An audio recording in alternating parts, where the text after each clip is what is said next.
আজকে তোমাদের সাথে ধারী দেবীর গল্পটা শেয়ার করব। এই মন্দিরটা ঘণ্টা মন্দির নামেও পরিচিত। যারা যারা এখানে মনস্কামনা করে তারা ঘণ্টা বেঁধে যায় নিজের মনস্কামনা পূরণের জন্য। এই মন্দিরটার প্রেমিসেসে তুমি যত ইচ্ছে ভিডিও করো, যত ইচ্ছে ফটো তোলো, কোনো বাধা নেই, কিন্তু মন্দিরের ভেতরে ফটো তোলা, ফটোগ্রাফি করা নিষিদ্ধ। অলকানন্দা নদীর মাঝখানে এই মন্দিরটি। এই মন্দিরের কিন্তু একটা গল্পও আছে।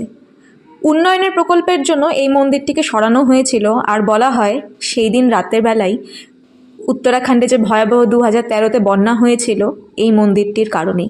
এই মন্দিরটিকেই উত্তরাখণ্ডের রক্ষা মন্দির বলা হয়। তারপরেই এই মন্দিরটি আবার এখানেই স্থাপন করা হয়। চারিদিকে পাহাড়, অলকানন্দা নদী বয়ে যাচ্ছে, আর মাঝখানেই এই ধারী দেবীর মন্দির। এত অপরূপ সুন্দর, মনটা শান্ত হয়ে গেছিলো আমাদের এখানে এসে। এখান থেকে বেরোতেই ইচ্ছে করছিল না। তোমাদের কীরকম লাগলো জানিও।